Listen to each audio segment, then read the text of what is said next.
Hello friends! It is the 5th of October 2016, my name's Scott, welcome to Not Scott. I just can't stop thinking about that terrifying warning about hazardous materials in the USA. I keep imagining what a Scottish version would look like a massive klaxon going off during Limmy's show saying a dirty bomb has gone off in Kirkintilloch. Except I think the phrase dirty bomb is used to describe someone who's really attractive on the dance floor. Like, mate, would you look over there? That is a pure dirty bomb. I don't know, if you tell Scots to panic, I think we'd do it at our own pace. Speaking of Scots, let's talk about nationalism.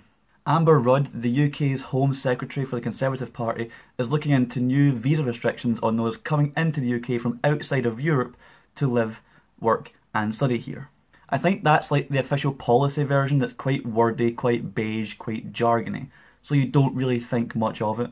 She goes on to say that her department is driven to only let in the best and the brightest from outside of the EU, and that the visa test should ensure that people coming here fill gaps in the labour market and aren't taking jobs away from British people.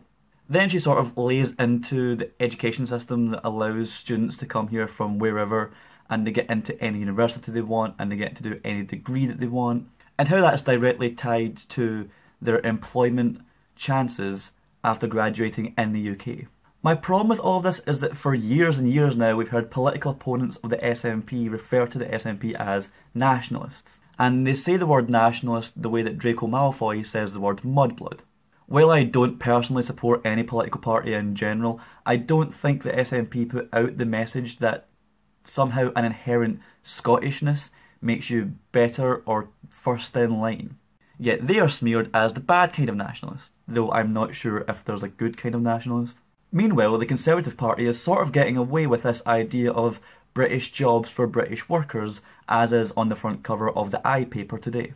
I don't support the idea of nationalism in any sense because I think the idea that where you're born or the colour of your skin changing your worth in the society you live in is inherently dangerous and an extremely dark path to go down. I just see this double standard right now where the Scottish nationalists are seen as this poisonous thing to society, while British nationalism is kind of having a free rein. You don't get to use the word nationalism to describe everything you don't like about an ideology, but then use patriotism for all the good things. Whether you agree with the SNP or not, it's generally agreed upon that their agenda is to separate politically Scotland and the rest of the UK by moving the power from London to Edinburgh. And the important word there is a political difference. Whereas British nationalism, through Tory policy, a rise in UKIP, and the kind of more racist parts of the Leave campaign, is really based on where you were born, the language you speak, and the colour of your skin. As an aside, the Labour Party were sort of periodically responding to all these Conservative announcements, and one included saying that the Conservative Party had failed to curb immigration. The social media post by Labour highlighted that in 2010, when the Tories got elected back into power, the aim was to get net immigration down to the tens of thousands. That is then compared with the record high figure that is 336,000. Labour, pick a side. Are you this social justice party that fights for the rights of every person? Or are you pandering to the right by saying the Tories aren't as strict on immigration as you would be? It's a little wonder your support has collapsed when people aren't sure if you're a snake, or if you're sending out a message that is so confusing people don't really know what they're voting for. Anyway, back to the main point. Only a small handful of friends that I made at university were from Scotland. And I definitely feel enriched by the fact that I met people from all over the world with different faiths, different backgrounds, who have different colours of skin, they speak different languages. But there is this section of society that is trying to make us suspicious of anything that is even slightly different, because they are here to take from you. I will say that it wasn't foreigners who were documented in the Panama Papers as having offshore accounts that let people avoid paying tax. But, you know, it's the politicians driving this conversation. It sort of makes sense that they would point to someone else, the immigrant, because to point at who really is the cancer in our society, they would need a mirror to point at themselves.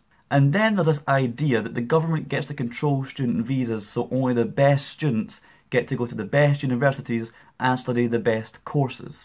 Whenever we start talking about best courses, we start talking about STEM subjects and nothing else. And that's not to knock STEM degrees. If you had put me in a STEM subject, you may as well have put a Magikarp in the STEM subject and you would have the same results. As a linguistics graduate, I have to stand up for the arts and champion how they are so integral to a developed society. We need scientists, but we need expression too. The idea that there are better or worse courses or better or worse universities puts us all into a hierarchy that we have very little control over. It's like when Universities Scotland warned last month that the middle classes could be pushed out of university by increasing the amount of poorer students who get the chance to go. Seriously, the queue for tissues at Waitrose, it's round the block. For middle class students to be pushed out, it implies that poorer students have to push in the first place. If more middle class students are attending university than any other demographic, we should be asking why that is. And maybe not kick up a fuss about changing the goalposts for poorer students or other demographics when we have these institutions of power and hierarchy in place that are sort of there to make sure these people don't get in. Education should be there. It should be open for everyone and welcoming for everyone, regardless of your socio-economic background or the country you come from. In short, I do not agree with Amber Rudd, nationalism stinks, and elitism in education can fuck right off. Thank you so much for watching. Yous are all fab. Have a good one, friends.